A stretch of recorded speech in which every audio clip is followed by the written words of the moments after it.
Assalamu alaikum wa rahmatullahi wa barakatuhu. Makonni biyu da muke ciki, makon da ya wuce da na gaba da shi, an mai da hankali akan mutum biyu a Najeriya, Dr. Ahmad Gumi da kuma Dr. Idris Abdulaziz. Wa'annan abubuwa guda biyu sun yi trending sosai a social media a Najeriya, kuma gaskiya da wanda suka san abin da ya dace su faɗa sun faɗa, da wanda ba su ma san me za su faɗa ba sun faɗa.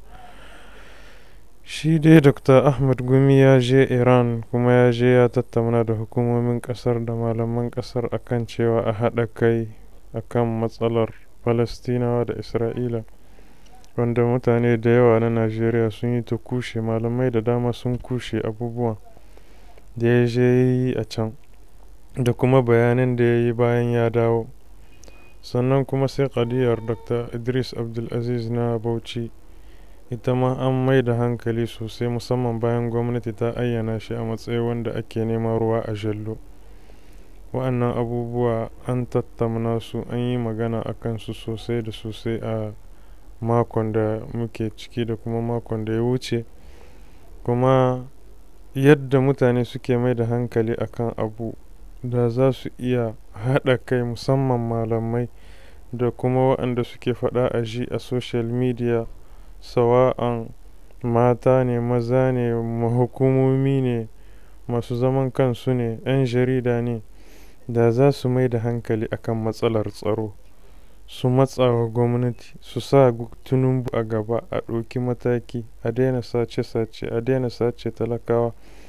A satin nan da ya wuce na ji labarin an sace amarya da ango da kuma danginsu, ana sace-sacen mutane, ana satar ɗaliban makaranta. Wa'annan abubuwa su ya fi dacewa mutane su mai da hankali a kansu, a maimakon magana akan abin da ba zai kawo ci gaba ba a ƙasar.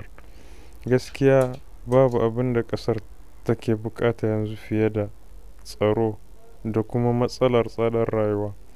Wannan abubuwa ya kamata mutane su sa a gaba, su sa gwamnati a gaba ta magance matsalar tsaro, sannan ta kawo ƙarshen hauhawar farashin kayayyaki da kuma karyewar darajar naira. Wa'annan abubuwa guda biyu su talaka ya fi so yanzu fiye da komai, sabida banga yadda malamai suke kushe Dr. Ahmad Gumi ko kuma yadda suke magana akan Dr. Idris Abdulaziz. Dr. Idris Abdulaziz matsalar da take tsakanin shi da gwamnati da kuma waɗanda baya shiri da su a Bauchi, wannan maganan tana gaban shari'a. Kuma Dokta yanzu baya Bauchi, gwamnati ta ayyana shi a matsayin wanted. Dama wanted yake, tunda an zo neman shi gidan shi ba a same shi ba. An turo jami'an tsaro, ana cewa fiye da 200. Kuma Dr. Idris baya son a yi tashin hankali kamar yadda yake faɗa, amma kuma tunda baya son tashin hankali, lokacin da aka zo neman shi ba a same shi ba, ya bayyana a masallaci ya yi huɗuba. Ya kamata a ce ya kwantar da hankalin mabiyan shi da masoyan shi, sannan kuma ya ce musu zai je ya miƙa ƙanshi a ci gaba da shari'a. Idan ya yi ma mutanen shi huɗuba kuma suna biyayya, duk da dai cewa na san ya tattauna da mabiyan shi, ɗaliban shi da makusantan shi kafin ya ɗauki matakin da ya ɗauka. Muna yi mishi fatan alkhairi. Sannan kuma akwai malamai da yawa da suke siffanta gwamnatin Bauchi ko gwamnan Bauchi da Fir'auna ko kuma Qurayshawa. Wannan shi ma babban kuskure ne. Dan shugaba musulmi ya yi kuskure ko kuma yana da matsala da wani, bai kamata ba a siffanta shi da Fir'auna ko Qurayshawa, saboda musulmi ne shi. Musulmi ko na zamanin da suna kurakurai, balle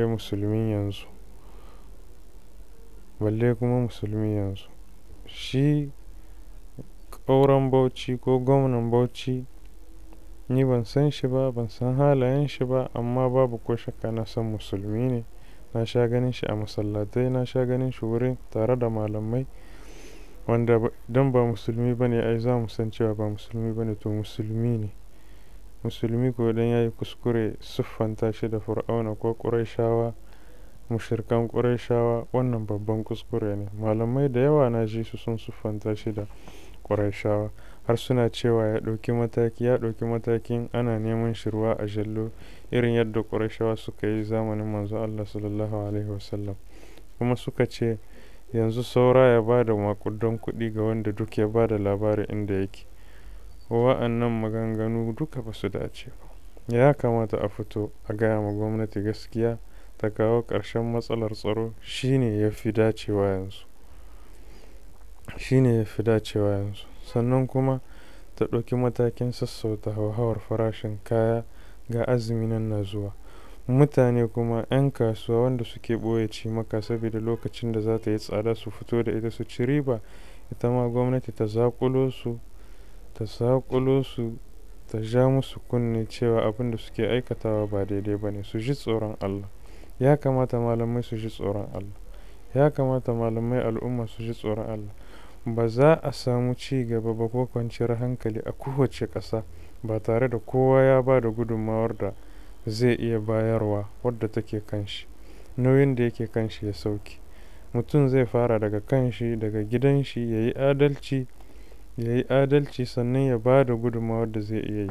Amma muna zagin shugabanni kuma su ma muna zargin su da abubuwan da wasu muna da tabbat wasu bamu da tabbat, ballantana ma bamu da ma tabbat, duka dai zargi ne.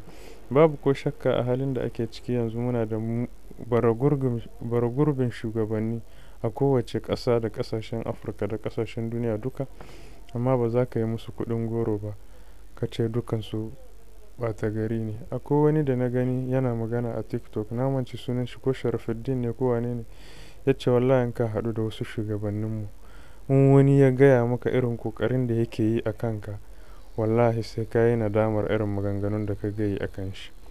Sannan kuma ya ce babu ko shakka akwai waɗanda babu ruwansu da ci gaban talaka ko ci gaba wanda ba nasu ba, amma kuma akwai waɗanda su kuma akwai su cikin sarakuna, akwai su cikin malaman addini, akwai su cikin shugabannin siyasa, amma na kirkin. Sa'an nan akwai waɗanda bargurbi ne, ba abin da suka sani sai kansu.